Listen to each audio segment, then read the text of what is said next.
ધાંગ્રધા ઝાલાવાડ ખાતે ખેલ મહાકુંભ 3ની જિલ્લા કક્ષાની સ્પર્ધાનું પૂર્વ કેબિનેટ મંત્રી આઈ.કે. જાડેજાના હસ્તે શુભારંભ કરાયો। રાજકોટ ખાતે મુખ્યમંત્રી શ્રી ભૂપેન્દ્રભાઈ પટેલ હસ્તે ખેલ મહાકુંભ 3નો ભવ્ય શુભારંભ થયો હતો। ત્યારબાદ રાજ્યમાં તાલુકા અને જિલ્લા કક્ષાએ ખેલ મહાકુંભ 3 ગતિમાન બની રહ્યો છે। ત્યારે ધાંગ્રધાના ઝાલાવાડ ગ્રાઉન્ડ ખાતે પૂર્વ કેબિનેટ મંત્રી આઈ.કે. જાડેજા દ્વારા ખેલ મહાકુંભ 3ની જિલ્લા કક્ષાની સ્પર્ધાનો શુભારંભ કરવામાં આવ્યો છે।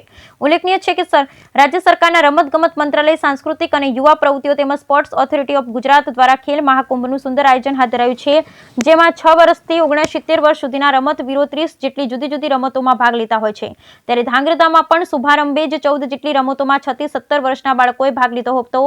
ઉપસ્થિત મુખ્ય મહેમાન આઈ.કે. જાડેજાએ રમતવીરોને જુસ્સાથી વધાવ્યા હતા અને રાજ્ય સરકાર રમતોને આધુનિક અને ટેકનિકની મજબૂત બનાવવા સુદૃઢ માળખું આપી રહી છે। ત્યારે ધાંગ્રધા તાલુકામાંથી વધુને વધુ યુવાનોને મનગમતી રમત તરફ પોતાનું સમર્પણ અને સામર્થ્ય બતાડી તો ચોક્કસપણે રાજ્ય સરકાર તેમની સાથે રહી ઉમદા પ્લેટફોર્મ પૂરું પાડશે તેમ જણાવી હાર અને જીત સહજ છે, પણ ભાગ લેનારા દરેક વિજેતા છે, ત્યારે સૌ કોઈને અભિનંદન આપ્યા હતા।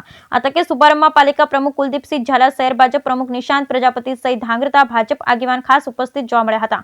જુદી જુદી રમતોમાં વિજેતા બનનાર દરેક રમતવીરોને સર્ટિફિકેટ તેમજ ઇનામ આપી સન્માનિત કરવામાં આવ્યા। જિલ્લા કક્ષાની દરેક રમતમાં શરૂથી અંતિમ વ્યવસ્થાને શિસ્ત અને નિયમબદ્ધ પૂર્ણ કરવા રાજેન્દ્રસિંહ ઝાલા, ચંદ્રવદનભાઈ ઠાકર તેમજ ઝાલાવાડ સ્પોર્ટ્સ ગ્રાઉન્ડ કન્વીનર નિરેશભાઈ વ્યાસ અને ધર્મરાજસિંહ જાડેજાએ ભારે જહેમત ઉઠાવી। Bureau report Hitesh Rajpara.